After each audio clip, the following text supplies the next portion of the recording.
putusan badan peradilan memiliki kedudukan yang sederajat dengan undang-undang yang berisi norma umum yang berupa penerapan dan pembentukan hukum yang bersandar kepada norma dasar berupa konstitusi.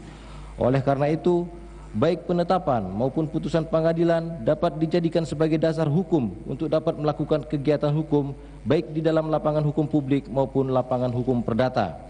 Menimbang bahwa mengenai biaya perkara dengan dikabulkannya gugatan penggugat untuk sebagian, maka berdasarkan pasal 110 dan pasal 112 Undang-Undang Nomor 5 Tahun 1986 tentang Peradilan Tata Usaha Negara, kepada tergugat dan tergugat dua intervensi harus dihukum untuk membayar biaya perkara secara tanggung renteng yang besarnya akan ditentukan dalam amar putusan ini.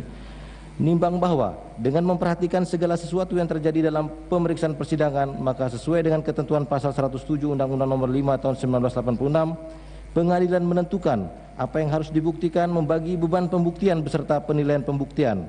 Atas dasar itu, terhadap alat-alat bukti dan keterangan ahli yang diajukan oleh para pihak menjadi bahan pertimbangan. Namun untuk mengadili dan memutus sengketanya hanya dipakai alat-alat bukti yang relevan. Sedangkan terhadap alat bukti selebihnya tetap dilampirkan dan menjadi satu kesatuan dengan putusan ini. Memperhatikan Undang-Undang Nomor 5 Tahun 1986 tentang Peradilan Tata Usaha Negara sebagaimana telah diubah dengan Undang-Undang Nomor 9 Tahun 2004 dan perubahan kedua dengan Undang-Undang Nomor 51 Tahun 2009 tentang perubahan atas Undang-Undang Nomor 5 Tahun 1986 tentang Peradilan Tata Usaha Negara, Undang-Undang Nomor 2 Tahun 2008 sebagaimana telah diubah dengan Undang-Undang Nomor 11 tentang Partai Politik, serta peraturan perundangan lain yang berkaitan dengan sengketa ini. Bismillahirrahmanirrahim. Mengadili. 1. Dalam penundaan menyatakan penetapan nomor 62/G/2015/Pt Jakarta tanggal 1 April 2015 tetap sah dan berlaku sampai dengan putusan perkara ini berkekuatan hukum tetap atau sampai ada penetapan lain yang mencabutnya. 2 Romawi dalam eksepsi menyatakan eksepsi tergugat dan tergugat dua intervensi tidak diterima untuk seluruhnya.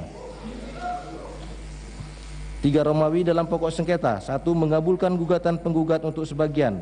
2. Menyatakan batal surat keputusan Menteri Hukum dan Hak Asasi Manusia nomor MTTAH 01 AH.1101 tahun 2015 tertanggal 23 Maret 2015 tentang pengesahan perubahan anggaran dasar dan anggaran rumah tangga serta komposisi dan personalia Dewan Pimpinan Pusat Partai Golongan Karya. 3. Mewajibkan kepada tergugat untuk mencabut surat keputusan Menteri Hukum dan HAM nomor MTTHH-01.11.01 tahun 2015 tertanggal 23 Maret 2015 tentang pengesahan perubahan anggaran dasar dan anggaran rumah tangga serta komposisi dan personalia Dewan Pimpinan Pusat Partai Golongan Karya. 4. Menolak gugatan penggugat untuk selebihnya. 5. Menghukum tergugat dan tergugat dua intervensi untuk membayar biaya perkara secara tanggung renteng sebesar Rp348.000. Demikianlah diputuskan dalam rapat permusyawaratan Majelis Hakim Pengadilan Tata Usaha Negara Jakarta pada hari Selasa tanggal 12 Mei 2015 oleh kami Teguh Satya Bakti SHMH sebagai Ketua Majelis, Subur MS SHMH dan Tri Cahya Indra Permana SHMH masing-masing sebagai hakim anggota. Putusan tersebut diucapkan dalam sidang yang terbuka untuk umum pada hari Senin tanggal 18 Mei 2015 oleh Majelis Hakim tersebut dengan dibantu oleh Sri Suharti Ningsi SHMH sebagai Panitera Pengganti Pengadilan Tata Usaha Negara Jakarta dengan dihadiri oleh kuasa penggugat dan kuasa tergugat serta kuasa tergugat dua intervensi. Baik, kepada para pihak, demikianlah pembacaan putusan perkara nomor 62 ini. Itu ada